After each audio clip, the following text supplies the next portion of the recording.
रात के ठीक 12 बजे शहर के किनारे एक पुराना टूटा फूटा मकान। हवा इतनी ठंडी कि सांस से धुआं निकल रहा है और बाहर पेड़ों की टहनियां दीवारों को ऐसे खरोंच रही थी जैसे कोई अंदर घुसना चाहता हो। अमित, पापा, रीमा माँ और उनका 9 साल का बेटा आरव इस पुराने घर में अभी अभी शिफ्ट हुए थे। घर बड़ा था पर मोहल्ले के लोग कहते थे इस घर में रात में आवाजें आती हैं जैसे कोई सीढ़ियों पर चल रहा हो, लेकिन ऊपर कोई नहीं होता। अमित ने इन बातों को हंसी में उड़ा दिया पर रीमा की आंखों में बेचैनी थी। पहली रात आरव अपने कमरे में सो रहा था। अचानक उसे लगा कि दरवाजे के बाहर से धीरे धीरे कोई फुसफुसा रहा है। आरव, सो मत, उठो। उसने डरते डरते दरवाजा खोला। बाहर अंधेरा था पर सीढ़ियों पर एक लंबी सी परछाई खड़ी थी। जब उसने पापा को आवाज दी, परछाई भागकर ऊपर के कमरे में चली गई। अमित ऊपर जाकर देखता है पर वहां कुछ नहीं था, बस एक टूटा हुआ आईना जिस पर खून से लिखा था, मैं यही हूँ। अगले दिन से अजीब घटनाएं बढ़ने लगी। रसोई में गैस अपने आप चालू हो जाना, आईने में अजनबी चेहरा दिखना,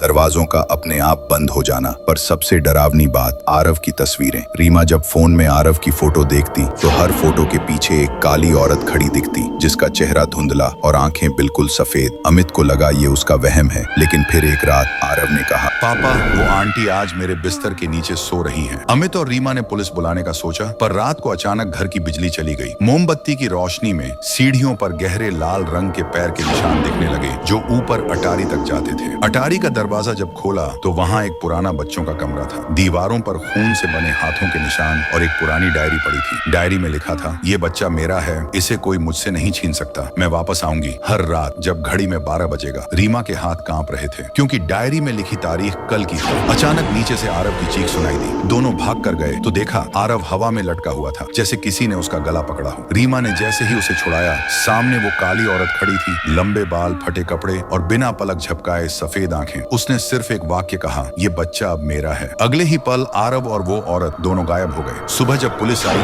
तो उन्हें घर खाली मिला, बस दीवार पर खून से लिखा था, वो लौटेगी जब अगला बच्चा यहाँ आएगा। और ऐसी ही स्टोरी के लिए सब्सक्राइब करें डर का अंधेरा को।